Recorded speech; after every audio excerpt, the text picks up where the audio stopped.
Matamgi Manipuri Wari channel asibu tabiriba khwai pumnamakpu taram nokchari ngasi muglobirasi Thamoi Machet mari subatangka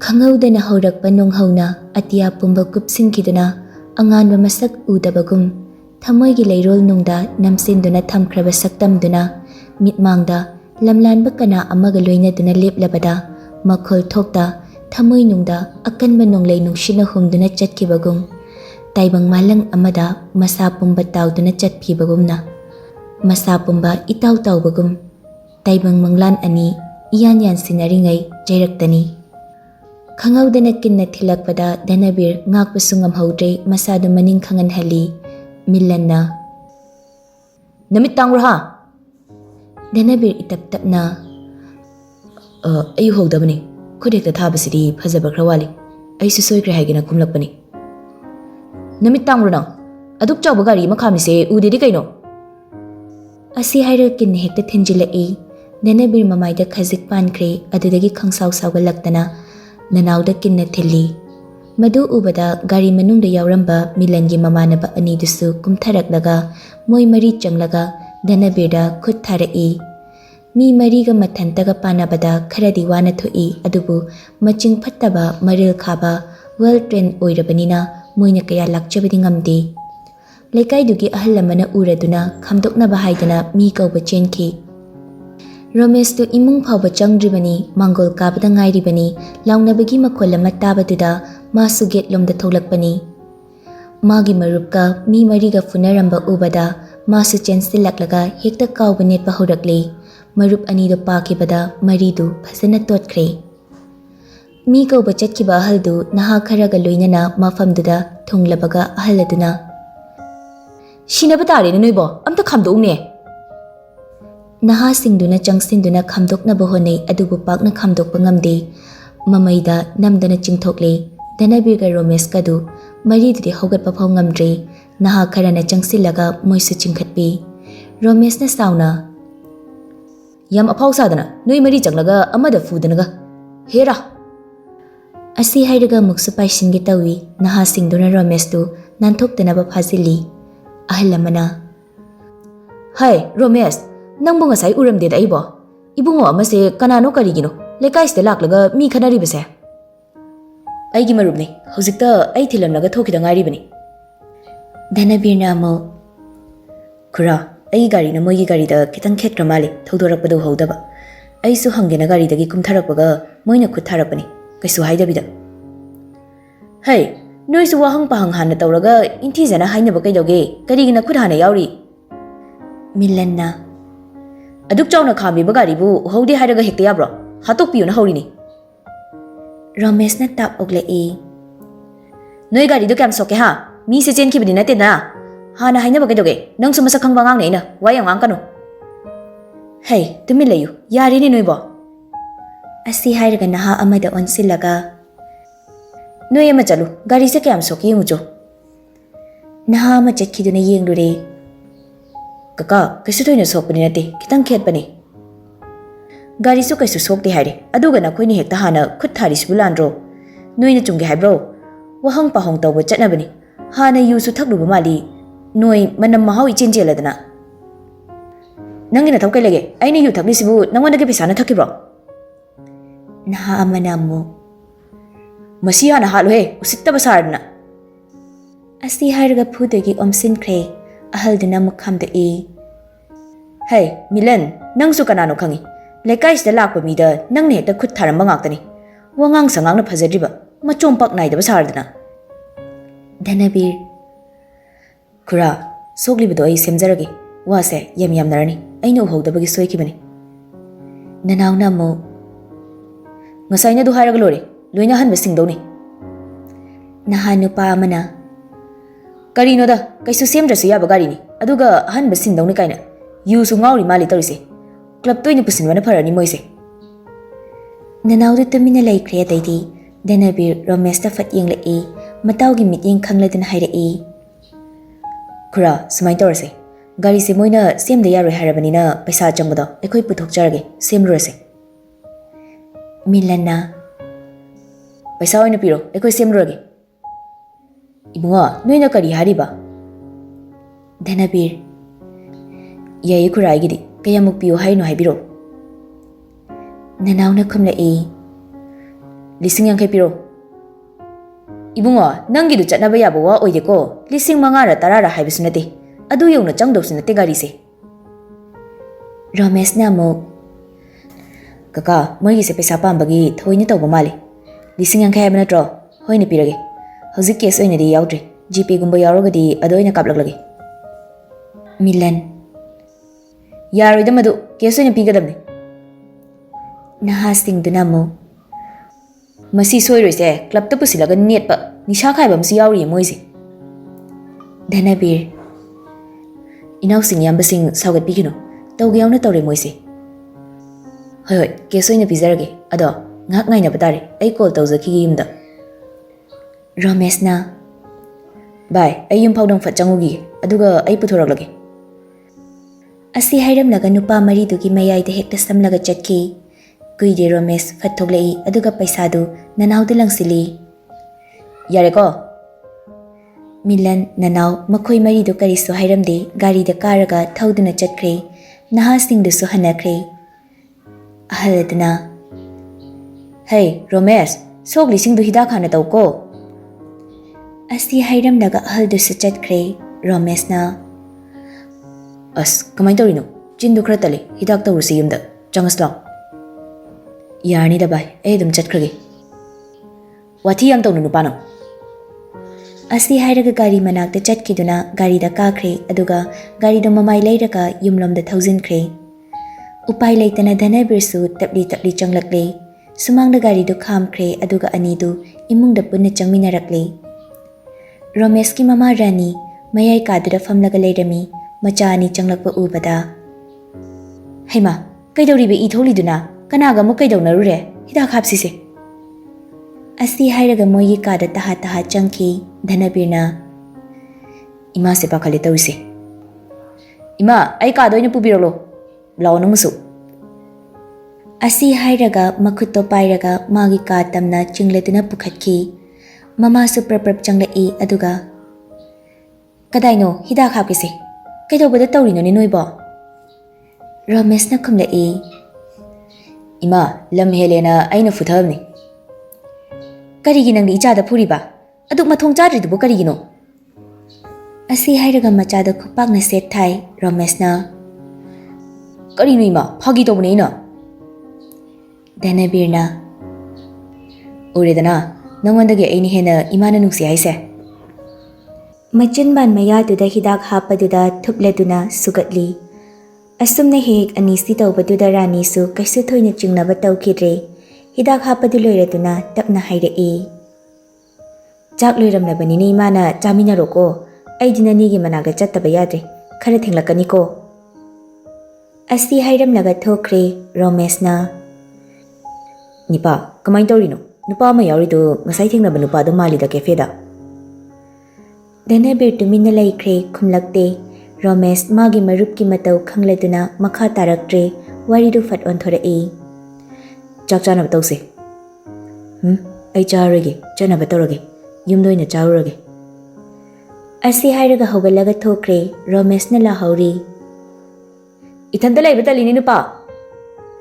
Nathanta laiba talagana nupi thiro.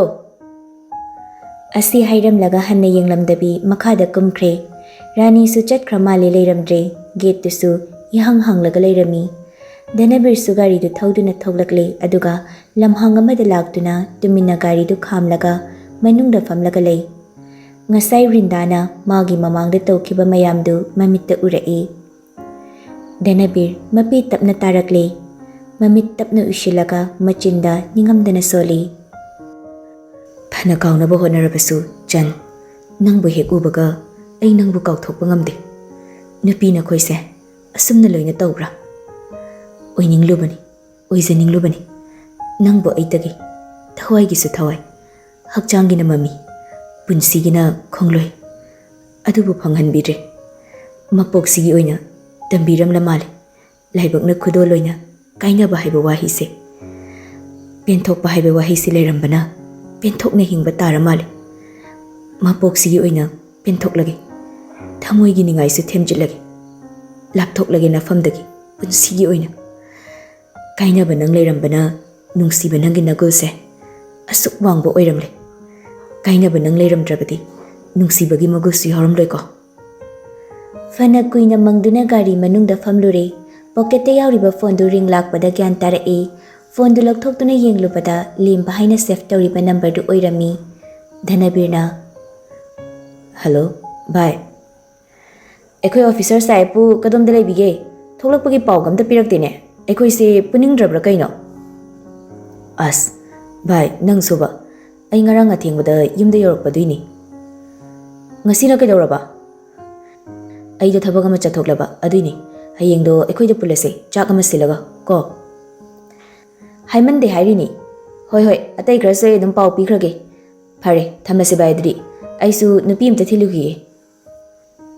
asi hairaga no I hoi hoi Dhanabir su kola du thamnari pungdi fana thengjilamle aduna yumda chumdring adum halaklami gari du sumangda khamlaga imungda changlai mamana sandhya wairamgi duk thana batawramle hey nang ma sai thokibadagi hojikta hanjalakpasibu kadai da leirino namai duna mo kaidawra kastawdi ma Ramesh soida leirubani mana kin thilakpada soidana pankibani as aidi kaw kawi thoiloba chaludre asi hairaga muk halaga chakke tawi hey ngai khoni nangbo noi pabung thabak halakpada lawraklage na haibani chango chango machana changkhibadu yenglamlaga duk thamai thana bo tawkhre Nirlimagi mabung achauba gari du sumangda khamlaga imungda changlai aduga machalgi kada chumdring changlai machan leiramdabatuda achaubana Ima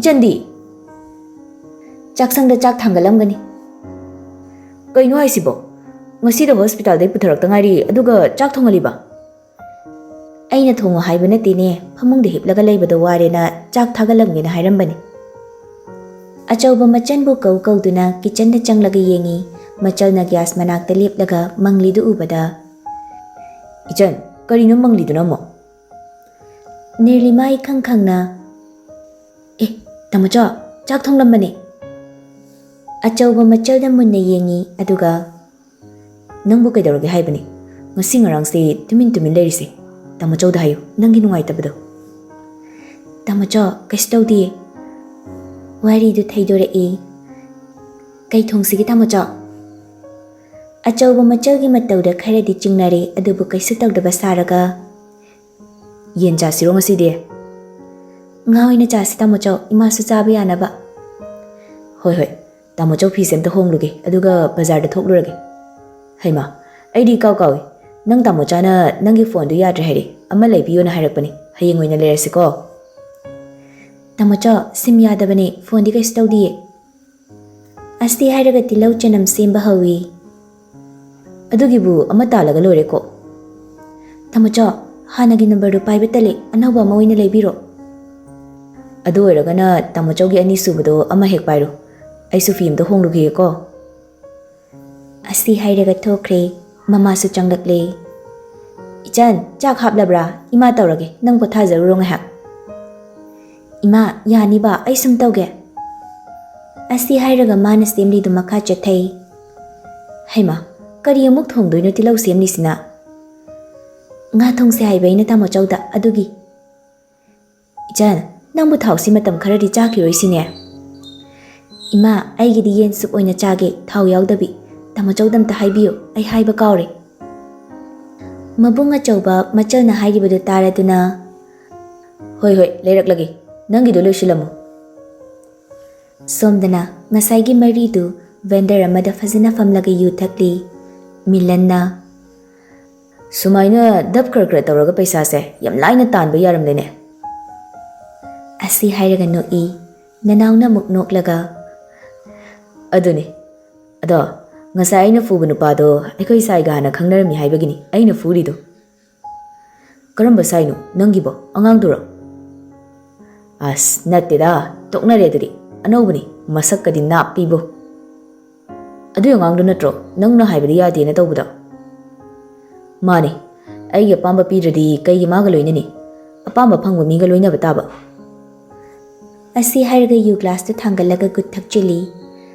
ꯑꯇꯣꯞꯄ ꯃꯃꯥꯟꯅꯕꯗꯤ ꯇꯨꯃꯤꯟꯅ ꯑꯗꯨꯃꯛ ꯊꯛꯂꯤ꯫ ꯇꯟꯖꯥꯗꯨꯗ ꯔꯤꯟꯗꯥꯒꯤ call ꯂꯥꯛꯁꯤꯜꯂꯤ꯫ ꯅꯅꯥꯎ ꯃꯆꯤꯟꯗ ꯃꯈꯨꯠꯅ ꯊꯝꯂꯒ ꯇꯨꯃꯤꯟꯅ ꯂꯩꯌꯨ ꯍꯥꯏꯔꯒ ꯀꯣꯜꯗꯨ ꯄꯥꯏꯈꯠꯂꯤ꯫ ꯃꯔꯣꯜ ꯃꯔꯤꯗꯨ ꯏꯐꯥꯏ ꯐꯥꯏꯔꯒ hello ꯅꯨꯡꯁꯤꯕꯤ꯫ ꯗꯥ ꯀꯩꯅꯣ ꯉꯁꯥꯏꯗꯒꯤ ꯀꯩꯝꯇꯁꯨ ꯍꯥꯏꯔꯛꯇꯦ?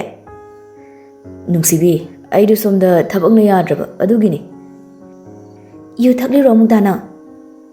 ꯈꯤꯇꯪꯅꯤ ꯌꯥꯝꯗꯦꯕ꯫ ꯃꯃꯥꯟꯅꯕꯁꯤꯡꯗꯨ ꯇꯧꯔꯤꯁꯤ ꯌꯦꯡꯉꯣ ꯍꯥꯏꯅꯔꯒ ꯅꯣꯛꯏ꯫ ꯑꯩꯅ ꯍꯥꯏꯕ ꯄꯩꯁꯥꯗꯣ ꯀꯥꯞꯂꯣ, ꯁꯣꯝꯗ ꯉꯥꯏꯔꯕꯅꯦ ꯑꯩ꯫ ꯍꯣꯏ ꯍꯣꯏ ꯑꯩꯗꯣ ꯃꯤꯂꯟ ꯊꯤꯜꯂꯛꯀꯅꯤ ꯍꯧꯖꯤꯛ ꯉꯥꯏꯍꯥꯛ ꯊꯣꯛꯂꯣ ꯑꯗꯨꯒ ꯂꯧꯍꯧꯔꯣ꯫ ꯅꯨꯡꯁꯤꯕꯤ ꯅꯪꯁꯦ ꯌꯥꯝ ꯎꯅꯤꯡꯂꯛꯄ꯫ ꯍꯣꯏ ꯍꯣꯏ ꯊꯝꯂꯒꯦ ꯑꯩ, ꯈꯔ ꯊꯨꯅ ꯂꯥꯛꯅꯕ ꯇꯧꯔꯣ꯫ ꯅꯅꯥꯎ ꯃꯃꯥꯟꯅꯕꯁꯤꯡꯗ ꯑꯣꯟꯁꯤꯜꯂꯒ ꯆꯠꯅꯕ ꯇꯧꯁꯤ ꯍꯥꯏꯔꯒ ꯍꯩꯔꯤ ꯍꯧꯒꯠꯂꯒ ꯊꯣꯛꯈ꯭ꯔꯦ꯫ ꯃꯃꯥꯟꯅꯕꯁꯤꯡꯁꯨ ꯃꯇꯨꯡ ꯏꯟꯅꯗꯨꯅ ꯄꯨꯟꯅ ꯊꯣꯛꯃꯤꯟꯅꯈ꯭ꯔꯦ꯫ ꯁꯣꯝꯗ ꯈ꯭ꯔꯤꯁꯇꯤ ꯁꯥꯎ ꯁꯥꯎꯅ ꯀꯤꯆꯟꯗ ꯆꯪꯂꯛꯂꯒ ꯆꯤꯌꯔꯗꯨꯗ ꯐꯠ ꯆꯤꯡꯊꯣꯛꯂꯒ ꯐꯝꯃꯤ꯫ ꯃꯄꯥꯅ ꯅꯕꯨꯡꯗꯨꯕꯨ ꯀꯧꯔꯝꯂꯕ꯭ꯔꯣ? ꯆꯥꯔꯔꯣꯏ, ꯗꯥꯃꯦꯁ ꯍꯣꯏꯗ ꯆꯥꯔꯛꯂꯦ, ꯇꯨꯝꯍꯧꯔꯕꯅꯦ꯫ ꯈꯤꯇꯪ ꯆꯥꯕꯗꯤ ꯐꯕꯅꯤ, ꯑꯩ ꯀꯧꯔꯨꯒꯦꯁꯦ꯫ ꯍꯩ ꯀꯧꯔꯨꯔꯅꯨ, ꯆꯥꯅꯤꯡꯗꯗꯅ ꯇꯧꯖꯔꯤꯅꯤ, ꯑꯩꯈꯣꯏꯁꯨ ꯆꯥꯔꯁꯤꯁꯦ, ꯉꯟꯅ ꯄꯣꯊꯥꯅꯤꯡꯉꯤ ꯉꯁꯤꯗꯤ꯫ ꯑꯁꯤ ꯍꯥꯏꯔꯒ ꯙꯅꯖꯤꯠꯇꯤ ꯆꯥꯕ ꯍꯧꯈ꯭ꯔꯦ꯫ ꯀꯦꯇꯨꯀꯤꯁꯨ ꯀꯩꯁꯨ ꯍꯥꯏꯔꯨꯗ꯭ꯔꯦ꯫ ꯁꯣꯝꯗꯅ ꯅꯤꯔꯂꯤꯃꯥ ꯆꯥꯛ ꯆꯥꯕ ꯂꯣꯏꯔꯒ ꯃꯃꯥꯒ ꯄꯨꯟꯅ ꯊꯕꯛ ꯂꯣꯏꯁꯤꯟꯃꯤꯟꯅꯔꯝꯃꯒ ꯃꯥꯒꯤ ꯀꯥꯗ ꯆꯪꯂꯛꯂꯒ ꯐꯃꯨꯡꯗ ꯐꯝꯊꯩ꯫ ꯃꯕꯨꯡꯅ ꯃꯥꯒꯤ ꯀꯥꯗꯒꯤ ꯀꯧꯔꯛꯏ꯫ ꯏꯆꯟ, ꯏꯆꯟ ꯅꯪꯒꯤ ꯁꯤꯝꯍꯩꯗꯣ ꯂꯧꯔꯨ ꯂꯥꯛꯑꯣ꯫ ꯅꯤꯔꯂꯤꯃꯥ ꯃꯕꯨꯡꯅ ꯀꯧꯔꯤꯗꯨ ꯇꯥꯔꯗꯨꯅ ꯄꯨꯛ ꯍꯧꯒꯠꯂꯒ ꯃꯕꯨꯡꯗꯒꯤ ꯁꯤꯝꯗꯨ ꯂꯧꯔꯨꯔꯦ ꯑꯗꯨꯒ ꯐꯣꯟꯗ ꯍꯥꯞꯆꯤꯜꯂꯤ꯫ ꯑꯗꯨꯒ ꯐꯣꯟꯗꯨ ꯑꯣꯟ ꯇꯧꯔꯒ ꯇꯨꯃꯤꯟꯅ ꯐꯃꯨꯡꯗ ꯍꯤꯞꯊꯩ꯫ ꯏꯌꯔꯐꯣꯟꯗꯨ ꯃꯅꯥꯗ ꯍꯥꯞꯆꯤꯜꯂꯒ ꯐꯣꯟꯗꯒꯤ ꯑꯔꯋꯤꯟꯒꯤ ꯏꯁꯩ ꯑꯃ ꯊꯥꯗꯨꯅ ꯇꯥꯔꯒ ꯇꯨꯝꯕ ꯊꯦꯝꯃꯤ꯫ ꯇꯨꯝꯕ ꯊꯦꯝꯒꯤ ꯈꯟꯅ ꯊꯥꯔꯨꯔꯤꯕ ꯏꯁꯩꯗꯨꯅ ꯍꯦꯟꯅ ꯃꯥꯕꯨ ꯑꯋꯥꯕ ꯑꯣꯏꯍꯜꯂꯤ꯫ ꯃꯄꯤ ꯇꯞꯅ ꯇꯥꯔꯛꯏ꯫ ꯐꯣꯟꯗꯨ ꯐꯃꯨꯡꯗ ꯊꯅꯝꯂꯒ ꯊꯣꯡꯅꯥꯎ ꯃꯌꯥꯗ ꯇꯨꯃꯤꯟꯅ ꯆꯪꯁꯤꯜꯂꯒ ꯊꯥꯖ ꯃꯥꯕꯨ ꯌꯦꯡꯗꯨꯅ ꯂꯩ꯫ ꯃꯆꯤꯟꯗꯁꯨ ꯇꯞꯅ ꯁꯣꯜꯂꯤ꯫ ꯏꯇꯥ ꯊꯥꯖ, ꯅꯪꯒꯤ ꯅꯉꯥꯜꯁꯦ ꯉꯁꯤꯗꯤ ꯃꯩꯁꯥ ꯐꯥꯎꯔꯦ ꯏꯐꯝꯗꯗꯤ꯫ ꯇꯨꯃꯤꯟꯅ ꯁꯨꯝ ꯐꯝꯅ ꯃꯁꯥꯗꯨ ꯇꯔꯪ ꯑꯃꯗ ꯇꯥꯎꯗꯨꯅ ꯂꯩꯈ꯭ꯔꯦ꯫ ꯑꯕꯦꯝ ꯊꯥꯁꯦ ꯌꯥꯝ ꯐꯖꯩ, ꯊꯣꯡꯅꯥꯎ ꯃꯌꯥꯗ ꯊꯣꯛꯂꯛꯎꯅꯦ꯫ ꯗꯥꯅꯥꯎ ꯑꯁꯦꯡꯕ ꯌꯥꯝ ꯐꯖꯔꯝꯃꯦ꯫ ꯑꯩꯒꯤꯗꯤ ꯅꯪꯅ ꯄꯨꯝꯅꯃꯛꯇꯒꯤ ꯍꯦꯜꯂꯤ, ꯐꯖꯕꯁꯨ ꯅꯨꯡꯁꯤꯕꯁꯨ꯫ ꯅꯤꯔꯂꯤꯃꯥ ꯅꯣꯛꯆꯔꯛꯏ ꯑꯗꯨꯒ ꯑꯁꯦꯡꯕꯒꯤ? ꯍꯣꯏ, ꯅꯁꯛ ꯑꯊꯤꯕꯗꯣ ꯎꯗ꯭ꯔꯦ ꯎꯅꯤꯡꯉꯤ, ꯎꯔꯦ ꯍꯧꯗꯣꯡꯒꯤ ꯇꯥꯏꯞꯇ ꯍꯦꯛꯇ ꯈꯠꯅꯅꯤꯡꯕ꯫ ꯑꯁꯤ ꯍꯥꯏꯔꯒ ꯅꯣꯛꯏ꯫ ꯃꯃꯥ ꯆꯪꯂꯛꯄꯗ ꯃꯆꯥꯅ ꯊꯣꯡꯅꯥꯎ ꯃꯌꯥꯗ ꯂꯩꯔꯝꯕꯗꯨꯗ ꯏꯆꯟ ꯇꯨꯝꯗꯕꯤꯗ ꯊꯥ ꯌꯦꯡꯉꯒ ꯂꯩꯔꯕꯣ?